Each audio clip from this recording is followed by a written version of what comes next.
Wait, do I use lineups? On defense? What am I watching? I'm terrible. In the corner. He's stuck. Below you, below you. Get him! Winnable. Away. Nice. No, I want my Immortal, dude. I get Immortal right now. I think I can.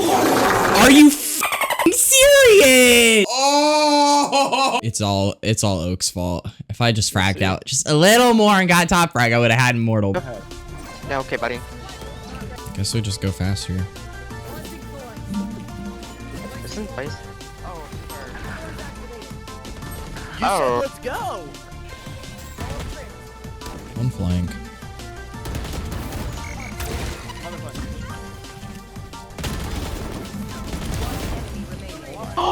That is aura. Give us here, it's here. It's okay. Well, I'm getting my Immortal. Are you on your rank up? I'm 1 RR off Immortal 1. Nope. So. I spoke! I spoke!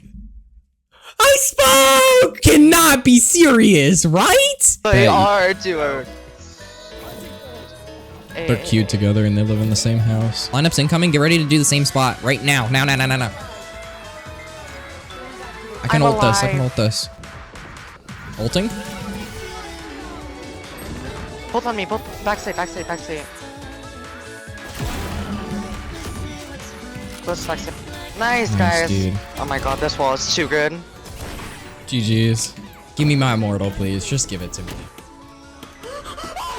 Okay, good.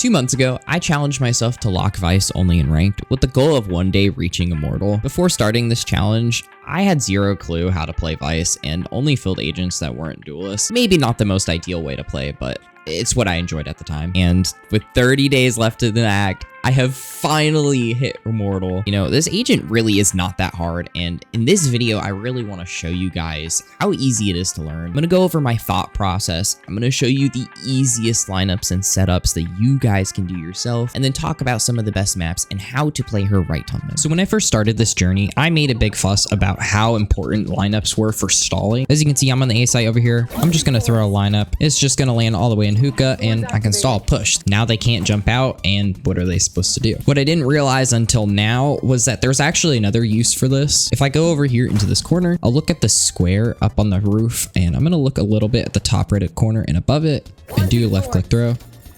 I realized that I could throw lineups not just to take the site, but also to cut off rotates. So imagine you are the defenders, and while you think they're here, you have 3 people here. This gets popped. What are you supposed to do? Yes, you can take like 70 to 80 damage and then rotate, but that's way too much. And now we're on Haven. I'm going to show you a different one.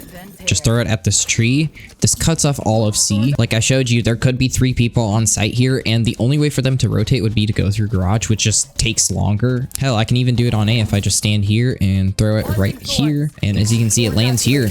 They cannot rotate out unless they take the damage or push flank. Once I actually learned all of those different tricks and lineups for all of the different maps, I realized how strong this character can be. I've had so many rounds where I fake out pistol round with a Yoru clone and a TP. I throw a flash and a lineup. We committed maybe 3 pieces of util there, and we have the whole other side for free. But to be honest, I had the lineups down since the start. You know, all those lineups you saw in that video, I created those. Maybe not every single one, but I'd say a good 80 to 90% of them were just me sitting in the lobby, throwing them over and over again. Which leads me to my next point, which my biggest weakness were setups for the longest time. The thing is with Vyse, she doesn't have a lot of versatility on most maps. And so because of that, you're kind of stuck playing in these same setups over and over again, and it gets kind of repetitive. And so that's where we're gonna go and learn the one-time setups. These are setups I kind of use on trick rounds that I really need.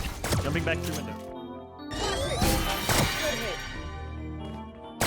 One lobby right now. Whoa. So I threw these 2 walls to show you. This is my normal setup. This is the one for information, just to make sure nobody passes through, versus this one, which is more of my one-time setup. This is one that they're not really going to see unless they actually commit out to sight. And when I pair it with this thorn and a flash up here, like so. Usually on these kinds of rounds, I'll sit up here and play an off angle, go for the pick, and if this wall gets tripped, flash out, drop. And another great reason to use one-time setups is to punish certain play patterns. Usually I'll throw my flash up here, and once barriers drop, I'm going to place my wall over on this. And this is very common for like breach raise plays or omen raise, where they kind of just dash up here and try to take the fight.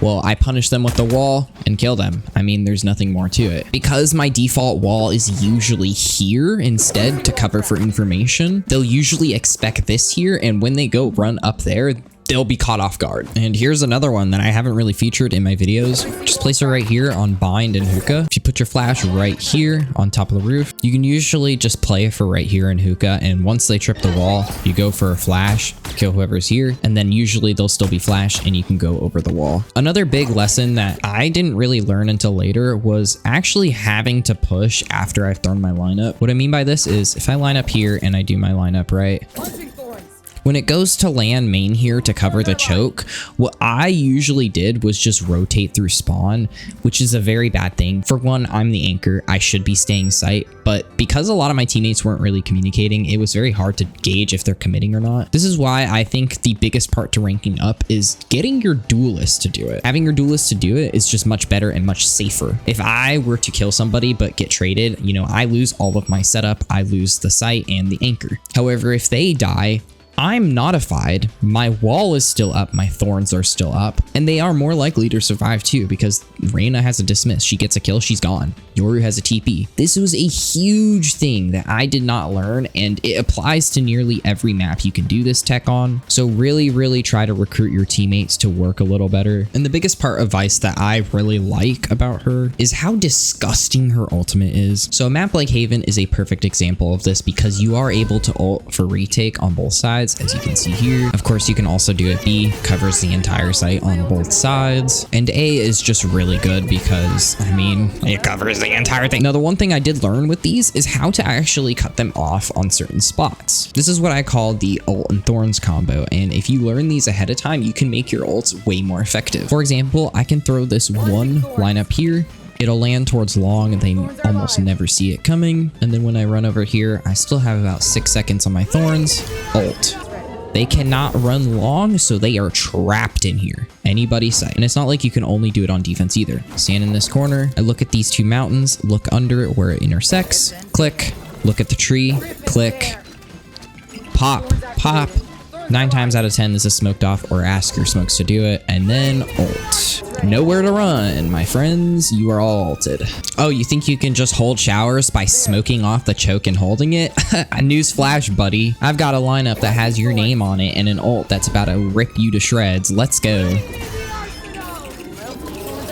That's all you gotta do.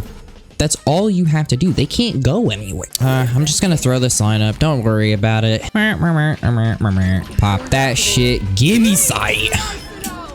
Nowhere for them to run. I mean, not broken. That's not broken at all. Being able to say, hey, I'm just gonna take all your guns and there's nothing you can do about it once every 3 or 4 rounds. Yeah, that's not broken at all. You know, I really look forward to how Vyse is treated these next couple years because there's so much you can do with her. So much. It's sickening.